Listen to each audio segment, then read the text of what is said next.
नववर्षानिमित्त प्रतिवर्षाप्रमाणे यंदाच्या वर्षी देखील बाळीवेस येथून शोभायात्रेचे आयोजन करण्यात आले होते। यावेळी मान्यवरांच्या उपस्थितीत अयोध्या येथे स्थापन करण्यात आलेल्या रामलल्लाच्या मूर्तीचे अनावरण करून सामुदायिक आरती करण्यात आली।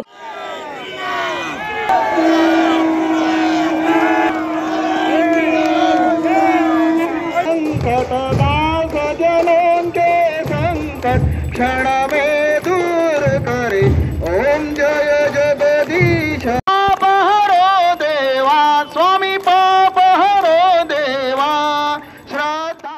रामलल्लांच्या आरतीनंतर प्रत्यक्ष शोभायात्रेला सुरुवात होताच सोलापूर लोकसभा मतदारसंघाचे भाजपचे राम सातपुते आणि काँग्रेसच्या उमेदवार प्रणिती शिंदे यांनी शोभायात्रेत सहभाग नोंदवला। उमेदवार समोरासमोर आल्यामुळे समर्थकांकडून जोरजोरात घोषणाबाजी करण्यात आली। घरात घुसून आमदार प्रणिती शिंदे या राम सातपुते यांना आव्हान देत असल्याचे लक्षात येताच भाजपाचे उमेदवार राम सातपुते यांनी चक्क कार्यकर्त्यांच्या खांद्यावर बसून आपकी बार 400 पार ही घोषणाबाजी चालू असतानाच राष्ट्रवादी काँग्रेसचे ज्येष्ठ नेते महेश कोठे मात्र लांब उभारून पाहत असल्याचे दिसून आले।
संपूर्ण महाराष्ट्रात गुढीपाडवा हा सण मोठ्या उत्साहात साजरा केला जातो। नवसंकल्पनेचा हा सण असून मागील अनेक वर्षांपासून अतृप्त असलेल्या इच्छा यंदाच्या पाडव्यानंतर पूर्णत्वास येताना दिसून येईल असे म्हणत आमदार विजयकुमार देशमुख यांनी सोलापूरवासियांना गुढीपाडव्याच्या शुभेच्छा दिल्या।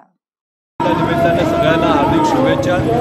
आजच्या दिवशी ज्या लोकांनी नवीन संकल्पना केला आणि सगळ्या हिंदू लोकांनी ज्यांच्या मनातलं संकल्पना केलं त्या संकल्पना गेल्या अनेक वर्षापासून त्यांनी त्या संकल्पना पूर्ण होण्यासाठी अनेक वर्ष घालवलं। असं श्रीरामाचं मंदिर आज पूर्ण झालं आणि अजूनही बाकी काही राहिलेलं आहे। अजून त्यासाठी आपण संकल्पना करूया येणाऱ्या काही वर्षामध्ये मथुरा काशी याही संकल्पना पूर्ण होतील आणि या आजच्या 9 वर्षाच्या निमित्तानं सगळ्याला येणारं वर्ष आनंदी व सुखमय जाऊ।